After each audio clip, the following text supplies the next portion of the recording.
저희는 지난 몇 주간 동안 노아의 홍수 사건을 보았습니다. 사람들의 죄악이 있고 하나님의 경고가 있고 그리고 심판이 있었습니다. 하지만 심판만 있었던 것은 아닙니다. 하나님께서는 항상 살 길을 보여주시고 일러주십니다. 어쨌든 방주에 탔던 8명만 살았습니다. 그렇게 하나님께서는 인생들을 심판하셨고 마치 리셋 버튼을 누른 것처럼 노아를 이제는 두 번째 아담으로 하여 새 창조를 하시며 새 인류의 역사를 다시 써내려 가시게 되었습니다. 방주에서 나올 때 느낌이 어땠을까요? 말씀드린 대로 1년 정도 갇혀 있었습니다. 얼마나 멀미가 났을까요? 계속해서 배가 흔들리는데. 밖의 세상은 어떻게 변했을까요? 알던 사람들은 다 죽었습니다. 문명은 또 내려갔습니다. 두렵고 떨리는 마음으로, 하지만 또한 기대에 찬 모습으로 발을 내디뎠을 것입니다.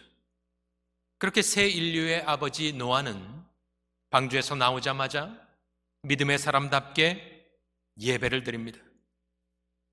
8장 20절에 보면 노아가 여호와께 제단을 쌓았습니다. 예배만 드린 것이 아닙니다. 또 예배를 받으셨다라는 말이 나옵니다. 우상 숭배자들도 예배는 드리죠, 자기들이. 하지만 중요한 것은 참신 참 하나님께서 예배를 받으시느냐 안 받으시느냐. 그런데 그 향기를 받으셨다라는 말이 나옵니다. 또 하나님께서 9장 1절에는 복을 주십니다. 하나님이 노아와 그 아들들에게 복을 주시며 그들에게 이르시되 생육하고 번성하여 땅에 충만하라. 어디서 많이 들어본 말인데 이것은 창세기 1장에서 하나님께서 생물들을 또 인생을 창조하시며 주셨던 말씀입니다. 재창조를 한다는 말입니다. 어쨌든 복을 주십니다. 복 가지고는 모자릅니다. 그래서 또 9장 11절에 보면 언약을 주십니다. 언약은 약속보다 강도가 훨씬 높은 것으로 목숨을 걸고 하는 것입니다. 내가 너희와 언약을 세우리니 다시는 모든 생물을 홍수로 멸하지 아니할 것이라. 땅을 멸할 홍수가 다시 있지 아니하리라. 복을 주신 뒤에 언약을 주십니다. 언약만 주시고 사라진 것이 아닙니다. 언약에는 징표가 항상 따라옵니다. 할례가 그랬고 세례가 그렇습니다. 표징을 보면 9장 12절에 보니까 하나님이 이르시되 언약의 증거는 이것이니라 하시면서 13절에 내가 내 무지개를 구름 속에 두었나니 이것이 나와 세상 사이의 언약의 증거니라. 내가 구름으로 땅을 덮을 때에 무지개가 구름 속에 나타나면 내가 나와 너희와 및 육체를 가진 모든 생물 사이에 내 언약을 기억하리니 다시는 물이 모든 육체를 멸하는 홍수가 되지 아니할지라. 창세기를 1장부터 읽어보면 창세기 9장에서 하나님께서 말씀을 굉장히 많이 하십니다. 창조하실 때 말씀하셨고 경고하셨고 3장에서 범죄한 당신의 자녀들을 찾아가서 말씀하시고 그리고 노아에게 이렇게 말씀하셨지만 정말 9장에는 너무나 많은 하나님의 축복과 말씀이 적혀 있습니다. 새롭게 시작하니까. 그래서 이제 9장에서는 새 인류의 영적인 육적인 번성과 번영을 위한 스테이지가 마련된 것입니다. 하나님이 언약을 세우시면서 모든 것을 완벽하게 갖추어 주시고 새로운 캔버스를 준비하신 것입니다. 새하얀 캔버스에 이제 제2의 아담으로부터 새 인류의 역사를 써내려 가보자. 그 새하얀 캔버스 위에 모세는 홍수 이후의 노아의 모습을 단 한 장면만을 기록하고 있는데 그것은 오늘 본문 말씀 특별히 9장 21절의 모습을 적어놓고 있습니다. 포도주를 마시고 취하여 그 장막 안에서 벌거벗은지라. 이것은 죽음의 종소리와 같은 것입니다. 새하얀 캔버스를 준비해 놨는데 그 다음에 나오는 단 하나의 이벤트, 그것을 보니 마치 먹물을 그 새하얀 캔버스에 쏟아버리는 것과 같은 모습인 것입니다. 당대 최고의 의인이었던 노아, 하나님의 말씀에 홀로 순종하여 방주를 지어 그 흉흉한 사망의 파도를 살아남은 새 인류의 조상, 새로운 시작의 근원이 되시는 노아의 모습을 마치 하나님은 리포터를 통해서 한 장면 사진을 찍어서 뉴욕타임스 일면에 실으신 것처럼 그의 처음이자 마지막 장면을 적어 놓으신 모습을 우리가 바라볼 때에 우리는 참으로 씁쓸함을 감출 수가 없습니다. 저는 교회에 오신 새로 오신 분들이 많이 계실 터이고 방주에 관한 이런저런 이야기를 드리면서 중간에 많은 내용이 있고 구장에 여러 가지 좋은 말씀 많이 드릴 수 있지만 저는 이 장면을 택하였습니다. 홍수 위에 350년을 더 살아서 950살까지 산 노아의 삶이 얼마나 많은 일들이 있었겠습니까?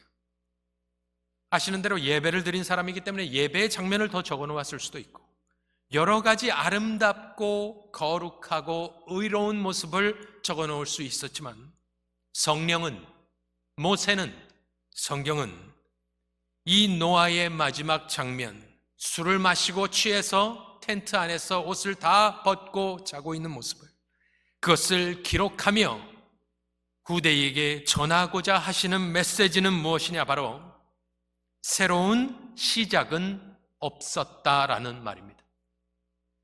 새 인류 프로젝트는 실패하였다. 원죄의 강력한 영적인 DNA는 노아로 하여금 다시 창세기 3장 원점으로 돌아가게 되었다. 이 땅에서 인간에게서 소망은 발견할 수 없었다라는 메시지를 던지고 있는 것입니다.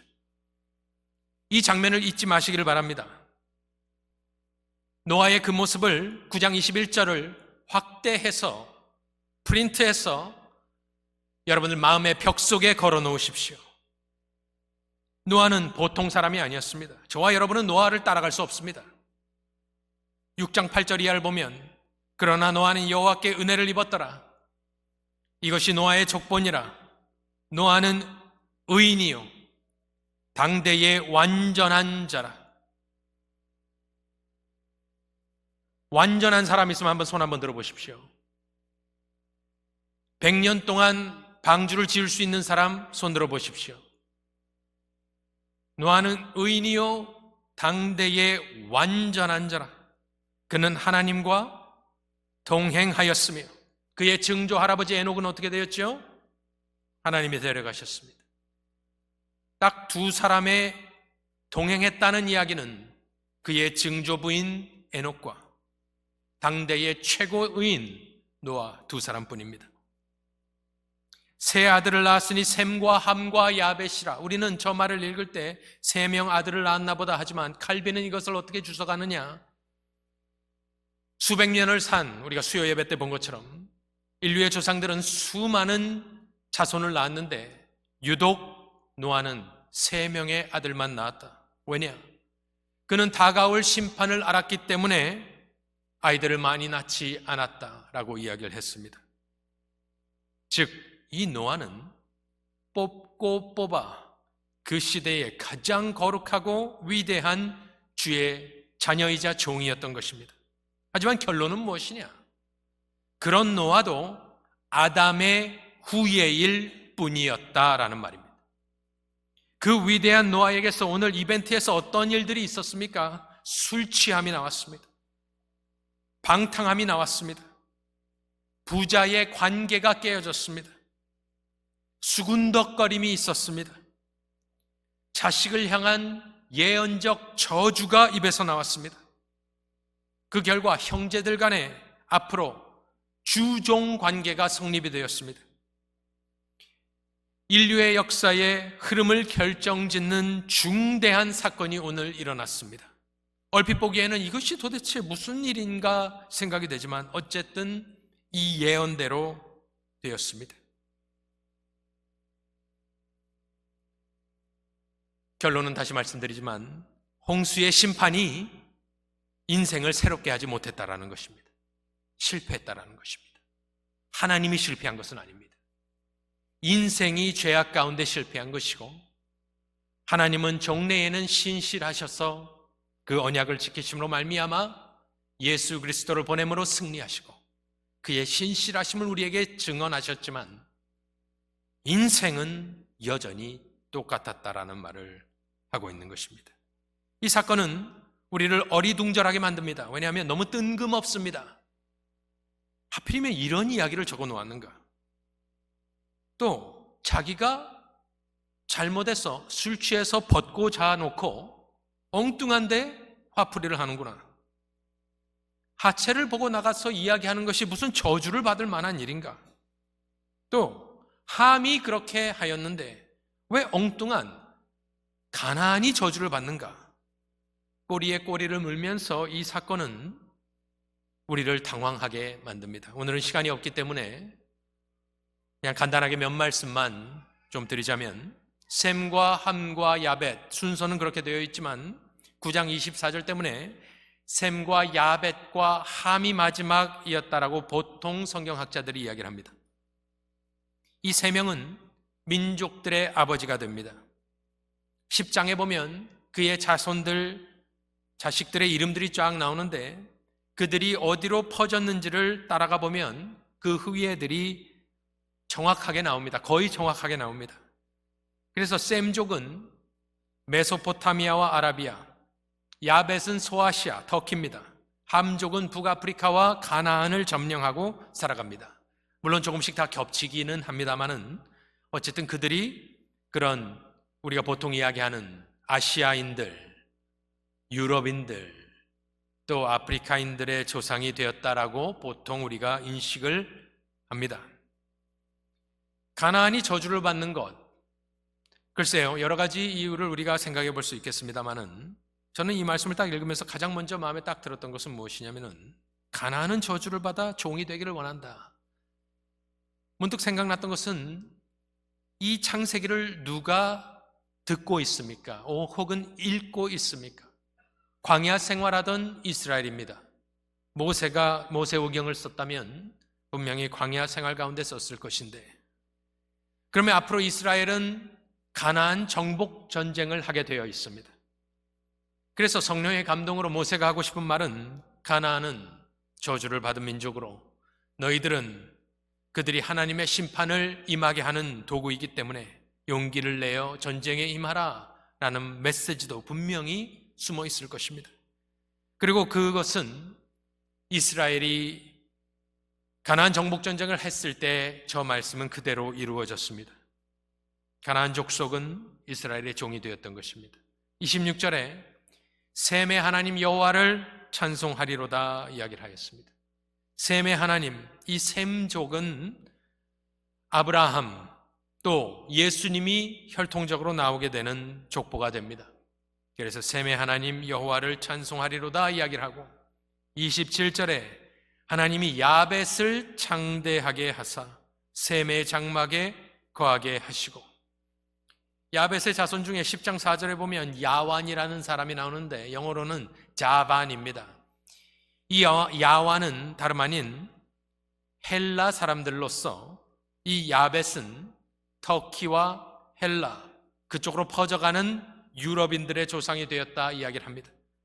그래서 야벳이 창대하게 되었지만 그들은 여전히 셈의 하나님, 그 하나님의 장막 가운데 거하는 모습을 우리가 역사적으로도 어쨌든 볼 수가 있는 것입니다. 오늘 이 노아의 이벤트의 이 사건의 교훈은 술 취하지 마라, 술 취하고 옷 벗고 자지 마라, 남의 약점을 떠벌리고 다니지 말아라, 부모를 공경하여라, 끝까지 조심하여라, 그것이 핵심 교훈은 아닙니다. 왜 술을 취했는가? 왜 약점을 떠벌리고 다니게 되었는가?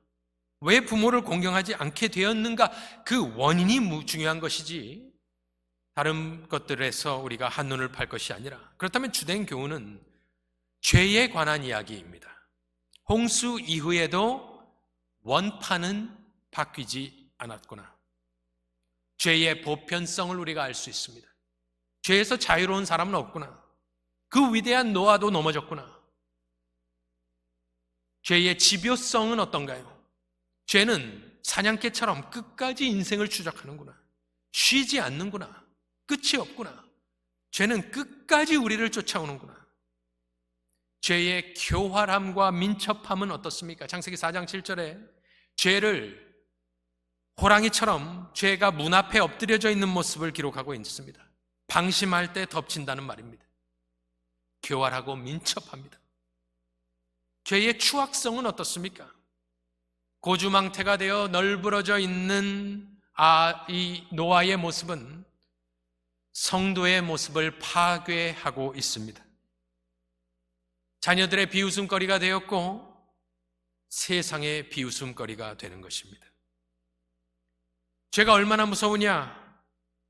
황폐케 하는데 그 결과가 나와 자녀와 후손에게까지 미치는 그 파급 효과가 몇 세대에 걸쳐 일어나는 것을 성경이 증언하고 있는 것입니다. 그래서 오늘 모세가 이 말씀을 적어 놓으면서 우리에게 하고 싶은 말씀은 나중에 로마서에서 요약적으로 나오는 것과 동일한 것입니다. 그러면 어떠하냐? 우리는 나으냐? 결코 아니라 유대인이나 헬라인이나 다 죄 아래에 있다고 우리가 이미 선언하였느니라. 기록된 바 의인은 없나니 하나도 없으며 깨닫는 자도 없고 하나님을 닫는 자도 없고 다 치우쳐 함께 무익하게 되고 선을 행하는 자는 없나니 하나도 없도다. 오늘 저는 예수 사랑 초청잔치를 통하여 최근에 저희 교회에 오셨던지, 교회를 안 다니시다가 오랜만에 다시 나오셨던지, 오래 믿으셨던지, 제가 오늘 본문 말씀을 통하여 여러분에게 드리고 싶은 핵심적인 말씀은 인생에게는 소망이 없음을 깨달으시기를 바랍니다. 우리는 이 사건을 통해서 완벽하게, 철저하게, 또한 처절하게 인생에게 절망해야 합니다. 완벽하게 절망하지 않으면 절대로 눈을 들어 하나님을 쳐다보지 않기 때문입니다. 오직 이 땅에 소망 없음을 확인한 사람만이 비로소 눈을 들어 하나님의 구원을 열망하게 되기 때문에 예수 믿으세요, 구원 받으세요, 교회에 오세요, 다 귀에 들어오지 않습니다. 왜?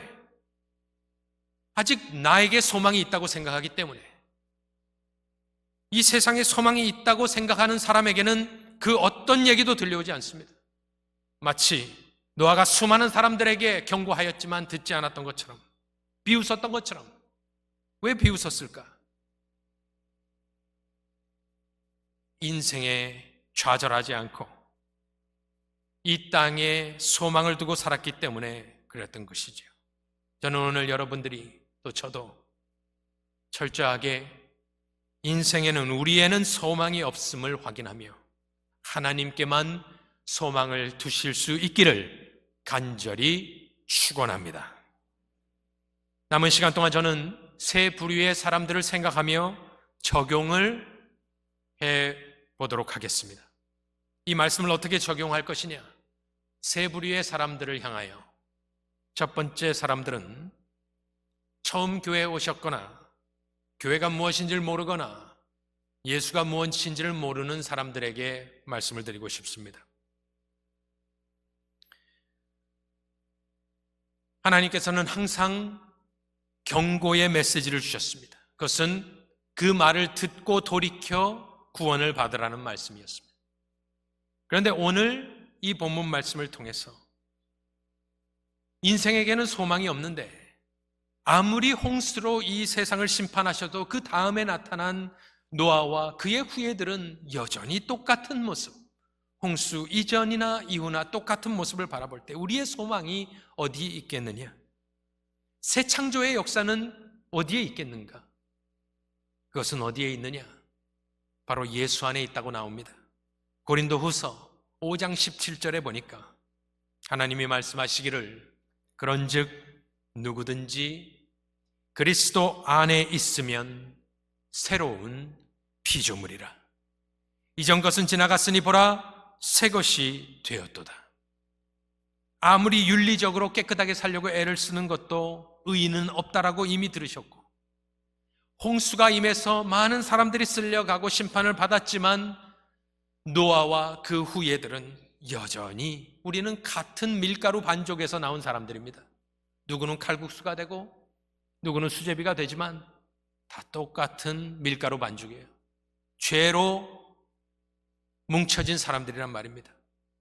그러니 이 세상에는 소망이 없고 오직 예수 안에 있는 사람들이 새로운 창조물, 피조물이고 오직 그들에게만 이전 것이 지나가고 새 것이 임한다라는 말씀을 드리고, 다시 한번 방주 대신 예수 그리스도 안에 믿음으로 올라타시라는 말씀을 드리고 싶습니다. 어떻게 그런 일이 가능하냐? 디도서 3장 5절에 보면 이 구원은 성경에서 이야기하는 그리스도교에서 예수교에서 이야기하는 구원은 내가 무슨 좋은 일을 착한 일을 해서 이 방주의 문을 열어주는 것이 아니라 믿음으로 들어가는 것인데, 우리를 구원하시되 우리가 행한 바 의로운 행위로 말미암지 아니하고 행위로 구원받는 게 아니랍니다. 오직 그의 긍휼하심을 따라 중생의 씻음과 성령의 새롭게 하심으로 하셨나니. 무엇을 하셨나니? 구원을 주셨나니. 우리 구주 예수 그리스도로 말미암아 우리에게 그 성령을 풍성히 부어주사 우리로 그의 은혜를 힘입어 의롭다 하심을 얻어 영생의 소망을 따라 상속자가 되게 하려 하심이라. 쉽게 이야기하면 내가 무엇을 해서 착하게 살아서 구원받는 것이 아니고 오직 하나님의 불쌍히 여기심을 받은 사람들이 성령의 은혜로 예수를 믿음으로 그의 의가 나에게 전가되어 우리가 의롭다 칭함을 받아 방주에 타 우리는 이 구원 열차, 구원의 배를 타고 천국까지 가는 백성들로서, 최근에 교회에 오시거나 예수를 모르시는 분들이 계시다면 예수 믿으시고 꼭 그 구원의 방주에 올라타실 수 있기를 간절히 축원합니다. 두 번째 그룹에게 말씀을 드리겠습니다.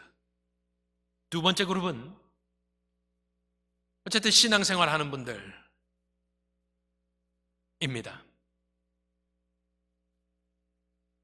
교회를 조금 안 다니시다가 이렇게 다시 오신 분들, 그런 분들은 분명히 이전에 과거에 상처가 있었을 가능성이 많습니다. 방주에 올라타라 그래서 교회에 왔더니 방주 안에 있는 사람들을 보니까, 저기 보니까 가만히 보니까 험상궂은 사람이 있어요. 와서 보니까 깡패도 있고 그럴 수는 없겠습니다만 어쨌든 살인자도 있고 거짓말하는 사람도 있고, 방주에 올라타고 보니까 동승하고 있는 사람들이 죄인들입니다. 그래서 제가 그분들에게 드리고 싶은 말씀은, 신앙생활 하시면서 교회에서 신앙생활을 하는데 저 교회는 문제가 많아, 이것은 맞지만 틀린 말입니다. 오늘 말씀을 보면 교회가 문제가 아닙니다. 죄가 문제인 것입니다. 이 교회 왔더니 이 교회는 문제가 많은 교회야, 맞는 말이지만 틀린 말입니다. 여러분들이 말하는 것은 어떤 사람 안에 있는 죄의 모습이 노아의 모습과 같이 표출되는 것을 보시는 것입니다. 그래서 여러분들의 적은 교회가 아닙니다. 여러분들의 적은 저 사람이 아닙니다.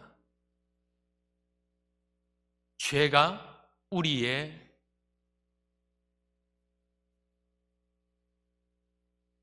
에너미, 죄가 문제지. 우리가 배를 타고 있으면서, 이 영생호를 타고 있으면서 사람들은 우리를 실망시킵니다. 소망이 없다니까요. 그러면 그 문제 때문에 내가 이 방주에서 뛰어내리겠습니까? 그런데 많은 사람들은 그렇게 이야기합니다. 교회 가니까 피곤하고, 상처받고, 저 사람 보기 싫고, 그래서 교회를 안 다닌다. 그것은 마치 배에서 뛰어내리는 것과 같습니다. 야, 방주 문 열어라. 나 저 사람과 같이 배 탈 수 없다. 우리의 해결책은 무엇일까요? 우리의 해결책은 제가 칼빈 선생님의 언어로 대신하겠습니다. 세상에 있는 죄는 우리가 상관할 필요도 없습니다. 그런데 교회 안에서 여러 가지 문제가 있을 때에 저 교회에 문제가 있다, 그래서 교회 안 다닐란다. 그것은 아닙니다. 죄가 문제라니까요. 칼빈은 이 본문을 가지고 설교하는데 제가 은혜 받은 한 몇 구절을 가지고 왔습니다. 뭐라고 그가 이야기하는지, 특별히 영어가 되시는 분들은 한번 그의 담대함을 영어로 한번 보십시오. 그런저런 이유로 교회를 등져서는 안 된다. 그러면서 아주 담대하게 선포하는 게 뭐냐면은, 죄악이여 관영하라, 통치하라. 그래도 하나님은 그의 충만하심으로 계속 되실 것이다. 우리는 교회에서 상처받은 것이 두려워서 신앙생활 하기를 꺼려 하는데, 그 칼빈 선생님은 이야기하는 것이 무엇이냐? 그런 일은 어디나 있는 것이다. 그런 이유로 교회를 등져서는 안 된다. 그래, 죄악아, 교회 내에서 한번 관영해 보아라. 하지만 하나님은 승리하실 것이다. 또 하나, 그럼 어떻게 하겠느냐? 제가 말씀드린 대로 이분은 당연한 말씀을 하세요. 항상 특별한 솔루션은 없습니다. 그 많은 문제가 있을 때 우리는 어떻게 해야겠느냐? 하나님만 두려워하며 걸어가야 할 것이다. 믿으십니까? 무슨 다른 걸 하면서 가는 것이 아닙니다. 그냥 믿음으로 견디며 담대하게 가는 겁니다. 근데 마지막 구절이 참 눈에 띄었는데, 저거는 프렌치로, 저분이 불란서 사람입니다. 프랑스 사람입니다. 그래서 프랑스 말로 설교를 하였고 영어로 번역해 놓은 건데, 어떻게 걸어갈 것이냐 그러면서 꺾이지 아니하는 인내함으로 걸어가라. 아무도 꺾을 수 없는 인내함이 우리 가운데 있어야 될 줄로 믿습니다. 주위 돌아보고 사람 돌아보면 노아에게 우리가 실망하였습니다. 저것이 과연 믿음의 조상 노아, 두 번째 인류의 조상이 되는 사람의 모습인가? 창세기 저자는 모세는 그래서 노아를 바라보지 말고 눈을 들어 메시아를 바라보라, 메시아 대망 사상을 주기 위해서 이것을 적어놓은 것입니다. 저와 여러분도 신앙생활하며 교회에서 같이 나아가실 때에 하나님을 바라보고 아무도, 그 어떠한 죄악도 우리의 심령을 상하게 하지 못하며 이미 고백하고 다짐한 대로 예수님만 바라보며 신앙생활 하실 수 있기를 간절히 축원합니다. 마지막 그룹에게 말씀을 드리겠습니다. 또 똑같은 사람들인데 마지막 사람들에게, 우리는 다 성화되어 가는 과정 가운데 있습니다. 그래서 우리가 성화되어 가고 있느냐 안 되어 가고 있느냐는 무엇을 보면 알 수 있냐면은, 얼마나 죄를 안 짓느냐 모습도 중요합니다만은, 얼마나 저 사람이 즉각 회개하느냐를 보면 알 수 있습니다. 오늘 이 노아의 추락은 저와 여러분을 두렵게 해야 합니다. 이 노아가 혈기왕성할 때 젊어서 혈기 부리다가 넘어진 것이 아닙니다. 이 사람은 살 만큼 살았습니다. 특별히 홍수, 그 무시무시한 홍수를 겪고 살아난 사람입니다. 산전수전 이 사람을 넘어설 사람이 없는 사람입니다. 칼빈은 이 사람을 주석하면서 아주 재밌는 말을 합니다. 이 사람이 평소에 물을 마실 때마다 두려워하면서 마셨을 것이다. 저는 그렇게 생각해 본 적이 없는데 얼마나, 이거는 뭐 트라우마죠, 트라우마. 물을 마실 때마다 홍수의 심판이 생각나고 두려웠고, 그 위대한, 그리고 9장에 문을 나서자마자 얼마나 많은 축복을 받았습니까? 하나님이 다 주셨습니다. 모든 것을 다 허락하셨습니다. 그럼에도 불구하고 우리가 본 노아 할아버지의 모습은 참으로 민망한 모습입니다. 죄는 쉬지 않습니다. 최근에 제가 너무나도 존경하던 미국 목사님이 추락하셨습니다. 실명은 언급하지 않겠습니다. 그런데 74세에 넘어졌습니다.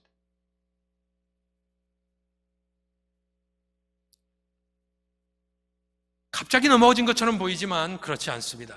특별히 성도는 갑자기 풀뿌리에 걸려 넘어지듯이 추락하지 않습니다. 성령께서 그렇게 역사하지 않습니다. 조금씩 불장난하다가 넘어진 것은 들킨 겁니다. 그날 넘어진 게 아닙니다.